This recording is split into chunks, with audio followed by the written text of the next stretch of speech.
Throughout the NHL, there have definitely been a fair amount of busts over the years that never panned out. But on the other hand, there's also been players to come in that exceeded all expectations and took the league by storm. These select few, while not putting up crazy numbers in their pre-NHL days, greatly outdid their previous stats and surprised everyone. In this video, I'm going to go over a handful of players that weren't the greatest in junior, but later were dynamic for their teams in the NHL. And with that, here are 5 players that went from mediocre to rock stars on ice, once they made it to hockey's biggest stage.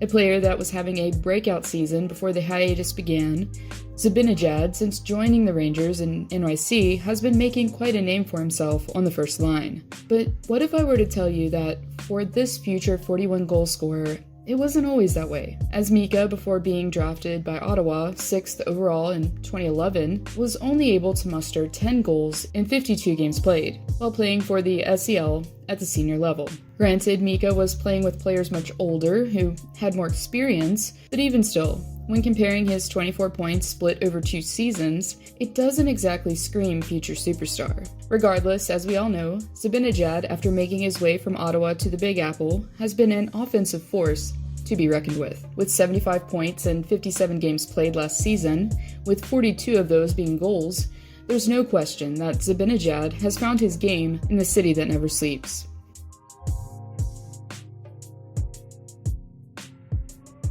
And yet another Swede on this list, Klingberg, has developed into one of the top defensemen for Dallas while contributing at both sides of the ice. But before the blue liner would score 40 points in his first NHL campaign, Klingberg, like Zibanejad, also spent a couple seasons in the SEL. In his first season with the team, the defenseman had a lone goal and 4 points over the span of 16 games. And the following season of 2012 and 13, he yet again notched 1 goal and 13 points in 25 games. Klingberg did make the choice to play in the SEL post-draft, which effectively seasoned his game, as the Swede quickly impressed the hockey world in his debut season of 2014-15, while finishing with an impressive 40 points in 65 games played, with 11 goals for the Stars. But for Klingberg, he was just getting started, as he went on to have his best season yet in 2017 and 18, as he notched 67 points in 82 games played. Therefore, it's remarkable how this all-star was able to perfect his game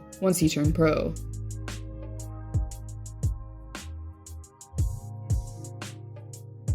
So there's definitely a cliche term that's tossed around quite frequently of 80s hockey. 80s hockey as in the decade when it was completely typical to have 10 or 11 goals scored in a game instead of the single digits that we usually witness today, which would have completely made sense for Patrick Roy's numbers if they continued the same trend. As Roy, who, in my opinion, was the greatest goalie ever to play the game, not a big deal, struggled immensely during his QMJHL days, comparatively speaking. And this could have very well contributed to the netminder later being taken in the 3rd round, as Roy's first season with the Granby Bisons. He had a losing record by far, and a 6.26 goals against average. And unfortunately for the Quebec native, the trend continued for his next couple seasons in junior.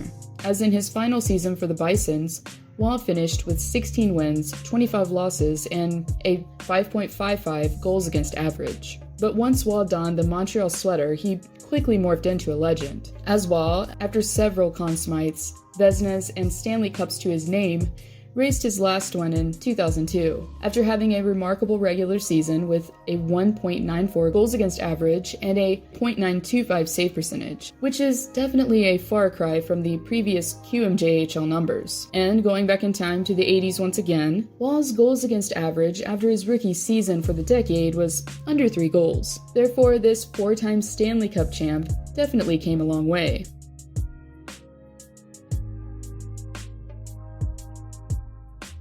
Regarded today as the most prolific goal scorer of his time, Alex Ovechkin has been captivating Caps fans for over a decade, with his shot and his charisma. But for the grade 8, his time playing in the Russian Super League wasn't quite as fruitful, as his multiple 50-goal seasons have been here overseas. Instead, for Ovi, while in his first season with Moscow, he only managed a pair of tucks and 4 points after 21 games played. And over the next 3 seasons, within a span of 131 games, the future first overall pick only finished with 34 goals and 65 points to his name. And while these numbers are obviously not bad at all, for this 8-time Rocket Richard recipient, they're shockingly mediocre in comparison.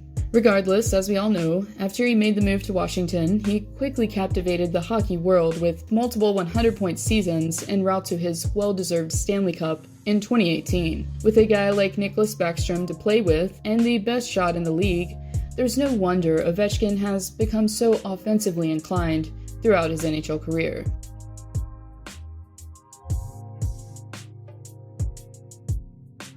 Known by many as the best defenseman to play the game, Lidstrom, during his time in the Motor City, impressed the hockey world with his effective two-way game. Going back yet again to the SCL, seeing a pattern here? The future captain, after 96 games played over 3 seasons with the league, registered a meager total of 47 points. Again, while these aren't necessarily bust statistics, they're seemingly miles away from the multiple 70-point seasons he would later have with the Wings. With 4 Stanley Cups, 7 Norris trophies, and a Conn Smythe to his name, there's doubt that his stats alone across the pond in Sweden could have predicted this 3rd-round draft pick becoming one of, if not the greatest defenseman to have ever played the game.